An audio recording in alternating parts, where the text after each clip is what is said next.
बिस्मिल्लाहिर्रहमानिर्रहीम। अस्सलामु अलैकुम। नाज़रीन इकराम, नबी करीम सल्लल्लाहु अलैहि वआलिहि वसल्लम ने मदीना के इर्द गिर्द आबाद यहूदियों के साथ एक मुआहदा किया था, और उससे पहले एक जो अब्दुल्लाह बिन सलाम एक यहूदी आलिम दीन थे और उनका मुताला बहुत वसी था, इस्लाम के बारे में बहुत कुछ पढ़ चुके थे।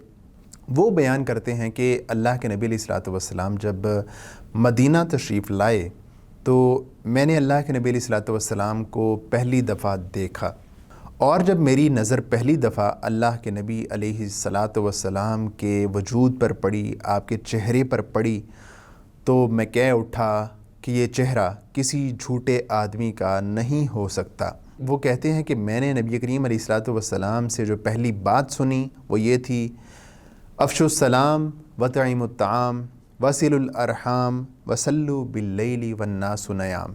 लोगो, सलाम को आम करो, सिला रहमी करो, खाना खिलाओ और रात की नमाज़ पढ़ो, यानी नमाज तहज्जुद पढ़ो, और बड़े ही आराम के साथ जन्नत में चले जाओ। अब्दुल्लाह बिन सलाम कहते हैं कि मैं नबी करीम अलैहिस्सलातु वस्सलाम के पास आके मैंने फिर जो है वो कलमा पढ़ लिया, मुसलमान हो गया, और अल्लाह के नबी अलैहिस्सलातु वस्सलाम से कहा कि ए अल्लाह के नबी, अगर यहूद को पता चल गया कि मैं मुसलमान हो गया हूँ तो वो मेरे बारे में तरह तरह की बहतान तराज़ियाँ करेंगे। तो इस तरह है कि आप मेरे ईमान को, मेरे इस्लाम को अभी उनके सामने ज़ाहिर ना कीजिएगा। ऐसे में दूसरे यहूद आए अल्लाह के नबी अलैहिस्सलातु वस्सलाम के पास, और अब्दुल्लाह बिन सलाम जो थे वो पास ही जो है वो छुप गए। अल्लाह के नबी अलैहिस्सलातु वस्सलाम ने उनसे दरियाफ्त किया कि जो अब्दुल्लाह बिन सलाम हैं वो तुम में कैसे आदमी हैं? तो वो कहते हैं कि अब्दुल्लाह बिन सलाम तो बड़ा ही मुअज़्ज़ज़ आदमी है, मुअज़्ज़ज़ ख़ुद भी मुअज़्ज़ज़ है, मुअज़्ज़ज़ बाप का बेटा है, एक बड़ा आलिम है, और इस तरह की बहुत सारी उन्होंने तारीफ़ें की। और अल्लाह के नबी अलैहिस्सलातु वस्सलाम ने कहा कि अगर अब्दुल्लाह बिन सलाम मुसलमान हो जाएं तो वो कहने लगे कि अल्लाह ताला उन्हें इस बात से महफूज फरमाए। आपने दोबारा वही बात कही तो उन्होंने कहा कि अल्लाह ताला उन्हें उससे महफूज रखे। ऐसे में अब्दुल्लाह बिन सलाम रज़ी अल्लाह अन्हु जो है वो जो पास छुपे हुए थे वो बाहर आते हैं और ऊंची आवाज़ में कलमा पढ़ना शुरू कर देते हैं और कहते हैं, अशहदु अल्ला इलाहा इल्लल्लाह व अशहदु अन्न मुहम्मदन अब्दुहु व रसूलुहु। ये सुन्ना था कि यहूद मदीना अपनी बात से फ़ौरन फिर गए और कहने लगे कि जो अब्दुल्लाह बिन सलाम है ये तो हमारा सबसे ज़्यादा शरीर आदमी है और सबसे ज़्यादा घटिया आदमी वो अब्दुल्लाह बिन सलाम है। तो अब्दुल्लाह बिन सलाम ने कहा कि ए अल्लाह के रसूल, मैंने आपसे कहा था कि ये लोग इस तरह की हरकत करेंगे।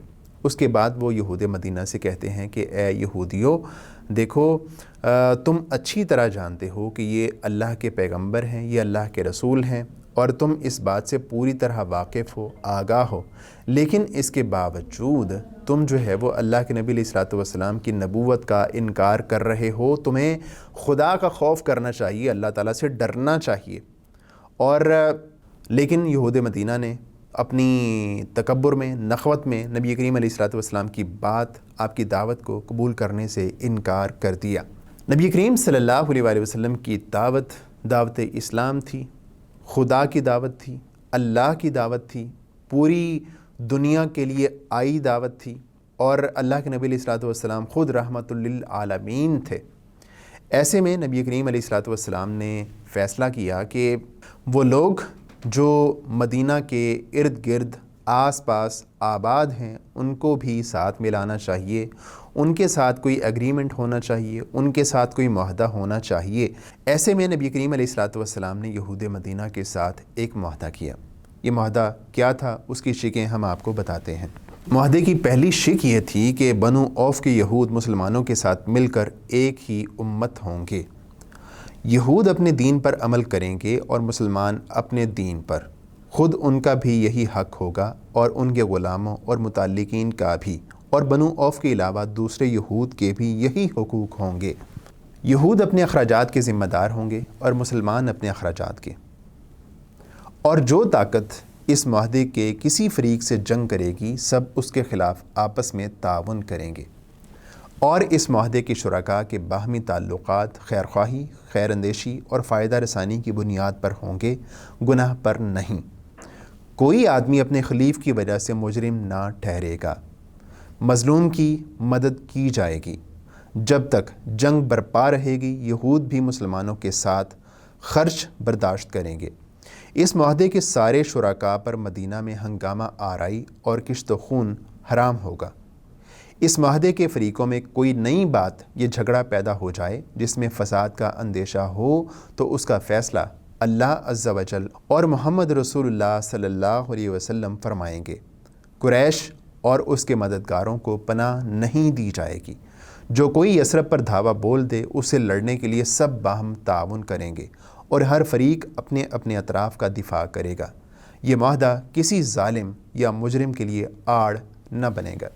ناظرین اکرام، یہود مدینہ کے ساتھ یہ ایک تاریخی معاہدہ ہوا، اور یہ معاہدہ ہوتے ساتھ ہی یہ بات طے ہو گئی کہ ایک اسلام کی چھوٹی سی ریاست وجود میں آ چکی ہے، جس کے سربراہ حضرت محمد رسول اللہ صلی اللہ علیہ وآلہ وسلم ہیں، اور ان کے تمام فیصلوں کو ایک قانونی اور ایک جو ہے وہ مضبوط اساس فراہم ہو گئی۔ اس معاہدے کا فائدہ مسلمانوں کو کیا پہنچا، اس کے اثرات مسلمانوں تک کس طرح پہنچے، اور اس کا فائدہ مسلمانوں کو کیا ہوا، اس پر ہم انشاءاللہ بات کریں گے آئندہ ایپیسوڈز میں۔ ابھی دیجیے اجازت، اللہ حافظ و ناصر۔